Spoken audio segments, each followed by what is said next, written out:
कार्यक्रम में उपस्थित डॉक्टर कर्ण सिंह जी, मुजफ्फर अली जी, मीरा अली जी, अन्य महानुभाव, देवी और सज्जनों, आज जहान खुसरो में आकर मन खुश होना बहुत स्वाभाविक है। हजरत अमीर खुसरो जिस बसंत के दीवाने थे, वो बसंत आज यहाँ दिल्ली में मौसम है ही नहीं, बल्कि जहान खुसरो के इस आबो हवा में भी धुला हुआ है। हजरत खुसरो के शब्दों में कहें तो सकल बन फूल रही बरस सरसों, सकल बन फूल रही सरसों, अम्बवा फूटे टेसू फूटे, कोयल बोले डार डार। यहां माहौल वाकई कुछ ऐसा ही है। यहां महफिल में आने से पहले अभी मुझे तह बाजार घूमने का मौका मिला। उसके बाद बागे फिरदौस में कुछ साथियों से भी अलग जलब दुआ सलाम हुई। अभी नजरे कृष्णा और जो विभिन्न आयोजन हुए, असुविधा के बीच कलाकार के लिए माइक की अपनी एक ताकत होती है, लेकिन उसके बाद भी प्रकृति के सहारे उन्होंने जो कुछ भी प्रस्तुत करने का प्रयास किया, शायद उनको भी थोड़ी निराशा हुई होगी। जो लोग इस आनंद को पाने के लिए आए थे, उनको भी शायद निराशा हुई होगी। लेकिन कभी कभी ऐसे अवसर भी जीवन में बहुत कुछ सीख दे करके जाते हैं। मैं मानता हूं आज का अवसर भी हमें सीख दे करके जाएगा। साथियों, ऐसे मौके देश की कला संस्कृति के लिए तो जरूरी होते ही हैं, इनमें एक सुकून भी मिलता है। जहान खुसरो का ये सिलसिला अपने 25 साल भी पूरे कर रहा है।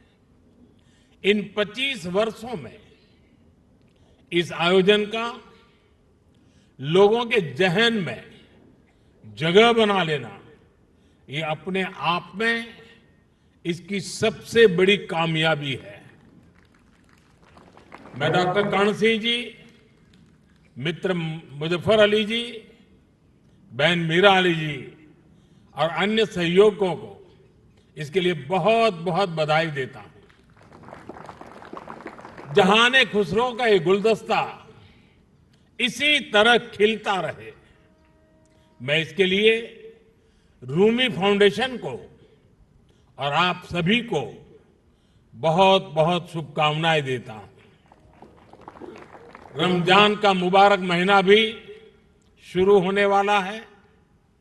मैं आप सभी को और सभी देशवासियों को रमजान की भी मुबारकबाद देता हूं।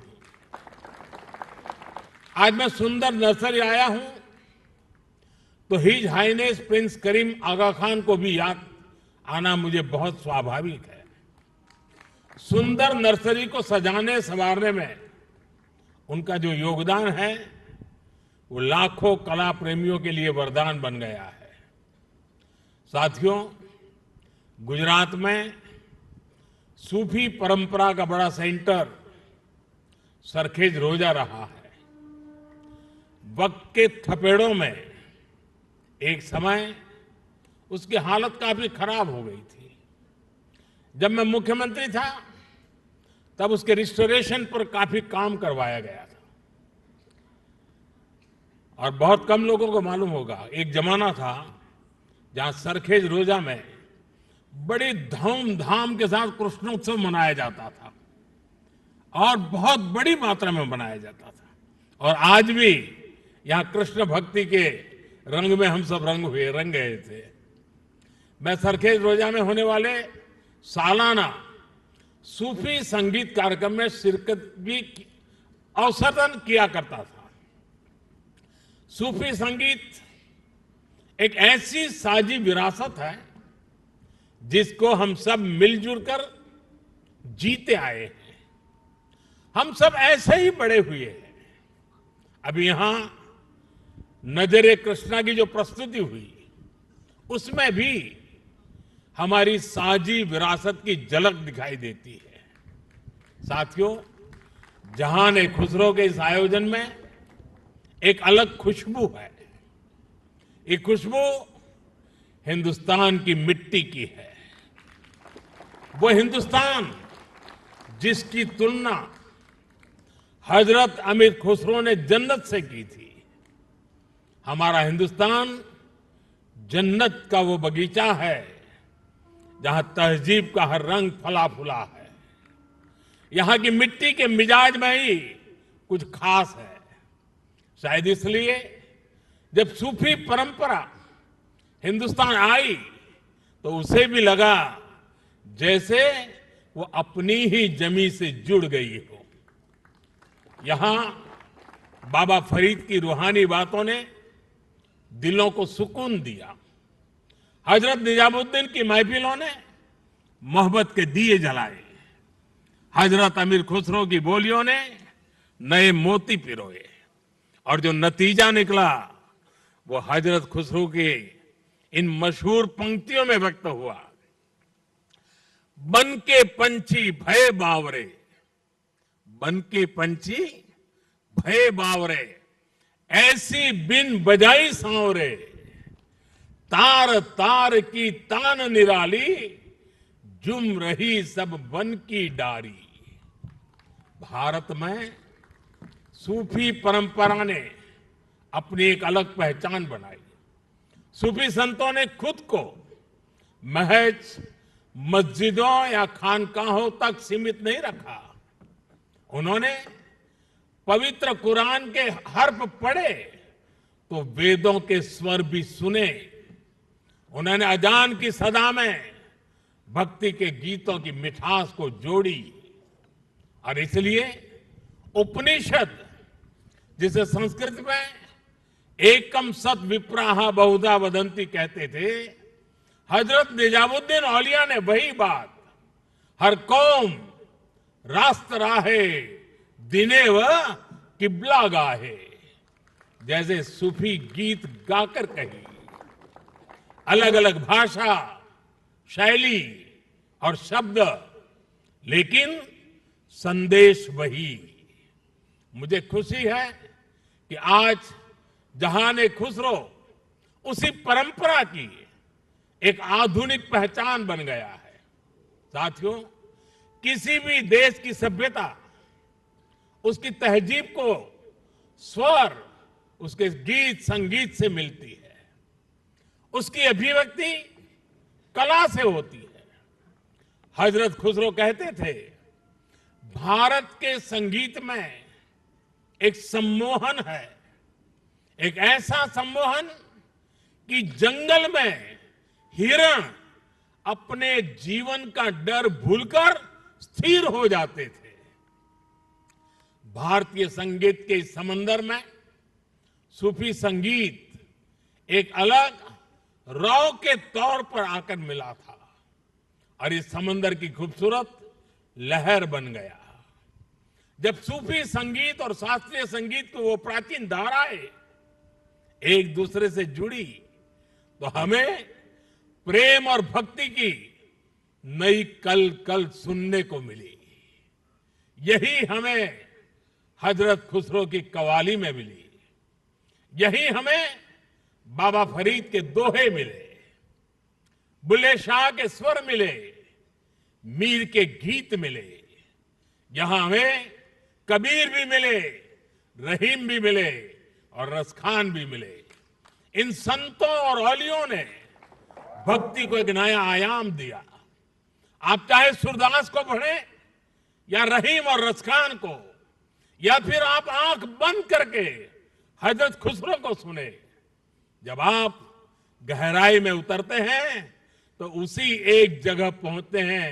ये जगह है आध्यात्मिक प्रेम की वो ऊंचाई जहां इंसानी बंदी से टूट जाती है और इंसान और ईश्वर का मिलन महसूस होता है। आप देखिए, हमारे रसखान मुस्लिम थे, लेकिन वो हरिभक्त थे।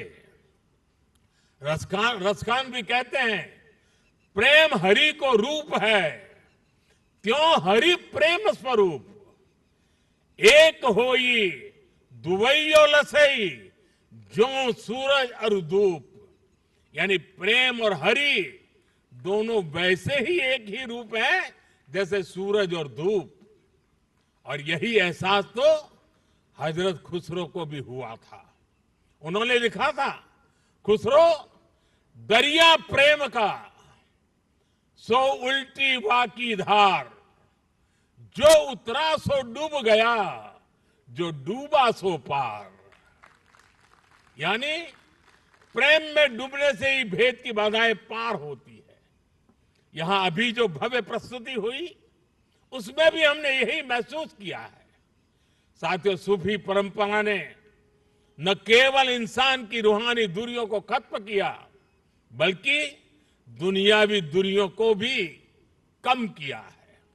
मुझे याद है, साल 2015 में जब मैं अफगानिस्तान की पार्लियामेंट गया था, तो वहां मैंने बड़े भाव भरे शब्दों में रूमी को याद किया था। 8 शताब्दी पहले रूमी वहां के ही बल्ख प्रांत में पैदा हुए थे। मैं रूमी के लिखे का हिंदी एक तर्जुमा जरूर यहां दोहराना चाहूंगा, क्योंकि ये शब्द आज भी उतने ही प्रासंगिक है। रूमी ने कहा था, शब्दों को ऊंचाई दे, आवाज को नहीं। शब्दों को ऊंचाई दे, आवाज को नहीं, क्योंकि फूल बारिश में पैदा होते हैं, तूफान में नहीं। उनकी एक और बात मुझे याद आती है। मैं थोड़ा देशज शब्दों में कहूं तो उसका अर्थ है, मैं ना पूरब का हूं ना पश्चिम का, ना मैं समंदर से निकला हूं और ना मैं जमीन से आया हूं। मेरी जगह कोई है ही नहीं। मैं किसी जगह का नहीं हूं, यानी मैं सब जगह हूं। ये विचार, ये दर्शन वसुधैव कुटुंबकम की हमारी भावना से अलग नहीं है। जब मैं दुनिया के विभिन्न देशों में भारत का प्रतिनिधित्व करता हूं, तो इन विचारों से मुझे ताकत मिलती है। मुझे याद है, जब मैं ईरान गया था, तो ज्वाइंट प्रेस कॉन्फ्रेंस के समय मैंने वहां मिर्जा गालिब का एक शेर पढ़ा था, जनुनत गर्बे नफ्से खुद तमाम अस्त, जे काशी पाबे काशान निम गाम अस्त। यानी जब हम जागते हैं तो हमें काशी और काशान की दूरी केवल आधा कदम ही दिखती है। वाकई आज की दुनिया के लिए, जहां युद्ध मानवता का इतना बड़ा नुकसान कर रहा है, वहां ये संदेश कितने काम आ सकता है। साथियों, हजरत अमीर खुसरो को तृतीय हिंद कहा जाता है। भारत की तारीफ में, भारत से प्रेम में उन्होंने जो गीत गाए हैं, हिंदुस्तान की महानता और मनमोहकता का जो वर्णन किया है, वो उनकी किताब नू सिफहर में देखने को मिलता है। हजरत खुसरो ने भारत को उस दौर की दुनिया के तमाम बड़े देशों से महान बताया। उन्होंने संस्कृत को दुनिया की सबसे बेहतरीन भाषा बताया। वो भारत के मनुष्यों को बड़े बड़े विद्वानों से भी बड़ा मानते हैं। भारत में शून्य का, गणित और विज्ञान और दर्शन का ये ज्ञान कैसे बाकी दुनिया तक पहुंचा, कैसे भारत का गणित अरब पहुंचकर वहां पर जाकर के हिंदसा के नाम से जाना गया। हजरत खुसरो न केवल अपनी किताबों में इसका जिक्र करते हैं, बल्कि उस पर गर्व भी करते हैं। गुलामी के लंबे कालखंड में जब इतना कुछ तबाह किया गया, अगर आज हम अपने अतीत से परिचित हैं तो इसमें हजरत खुसरो की रचनाओं की बड़ी भूमिका है। क्यों? इस विरासत को हमें निरंतर समृद्ध करते रहना है। मुझे संतोष है जहां खुसरो जैसे प्रयास इस दायित्व को बखूबी निभा रहे हैं और अखंड रूप से 25 साल तक ये काम करना ये छोटी बात नहीं है। मैं मेरे मित्र को बहुत बहुत बधाई देता हूं। मैं एक बार फिर आप सभी को इस आयोजन के लिए बधाई देता हूं। कुछ कठिनाइयों के बीच भी इस समारोह का मजा लेने का कुछ अवसर भी मिल गया। मैं इसके लिए मेरे मित्र का हृदय से आभार व्यक्त करता हूं। बहुत बहुत धन्यवाद, बहुत बहुत शुक्रिया।